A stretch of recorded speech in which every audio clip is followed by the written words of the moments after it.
The main reason for a startup to bootstrap, instead of looking for external financing, is for me to keep freedom, not to become an employee of investors. There is a dilution process where you may lose control, and I think if it's your adventure, you should make sure that at least the investors that are coming into your adventure are really aligned with your ultimate goals. The best source of financing you can find are number one, clients. There's many things you can sell that is not tangible from clients, like an exclusivity for a period of time, for instance. You can get a lot from your suppliers. We're surprised, but some of our suppliers were quite wealthy, so they were happy to finance us. And of course, there is many other sources, like the 3 FFF, of course, family, friends, and fools. But as well, you can get, especially in Switzerland, many helps from different sources. I think the best one we found on our case was support from the canton. You can have prices and many other things. I think the only question is to really look at how much time you need to invest. So it's a question of return on investment and of time. Cash flow is super important in a startup. It's your blood. If you run out of blood, if you run out of cash, the game is over. So cash is really king, and cash is the key. To maximize cash flow, it's very simple, basically. It's about maximizing what comes in and minimizing what's come out. How to do that? I think you try to get it as early as possible by making upfront sales, by making sure that there is a recurring pattern coming here. Some of our clients were ready to pay 3 years in advance for a small discount. For us, it's a huge value because you get basically secured money for the next three years. A good example was for one of the first 3 clients. It was a pharmacy chain in Geneva, and we managed to sell to that client that we could provide an exclusivity for pharmacy in Geneva for 1 or 2 years.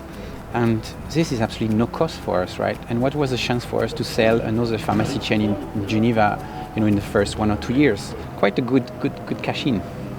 Actually, the best pricing is the one that allows you to extract the maximum value from your customer. So you need to think about, in a broad sense, about why your client actually wants your service or your product. And in that dimension, we learn to basically price per customer. You need to be really careful in making sure your fixed costs are as low as possible at the start. In our case, we kept fixed costs at 0 level for 2 years. You don't absolutely need an office, you don't absolutely need salaries. You have many different ways of thinking about those problems. You should never consume something before knowing the cost of it. An example of that would be, of course, lawyers. I work with lawyers only on a fixed cost basis. Same with freelancers as well. You may have great people, they are excited about the idea, but still, we need a clear budget upfront. Otherwise, this may end up in conflict. You want to avoid as much as you can prepayment. Of course, your cash will be out before having anything. And on the variable side, there is many as well tricks that you can think about to make sure that you delay the cash out. You can negotiate terms and conditions with your partner suppliers, where you say, I'm going to pay only 3 months when everything is really going fine after you have delivered. Whatever you want to protect, you'll have to pay for it. And what you pay for is going to be by country. So whatever you protect in Switzerland needs to be extended to Europe, needs to be extended to the US or to China. So it's quickly a huge amount of money. And what this is giving you really, this is giving you the right to spend more money going to court for a law battle around your IP. This is a game that is not super attractive to me, so I prefer to protect my know-how in a different way.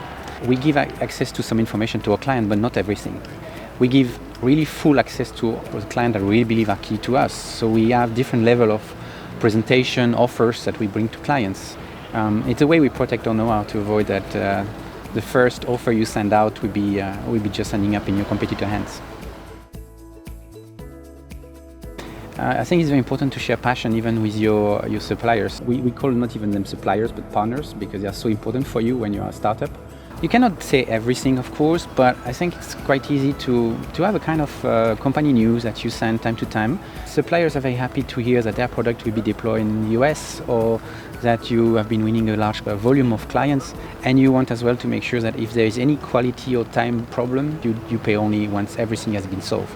So in my case, it's been very often that I had to truly block the payment to supplier until we get the full quality and the full delivery.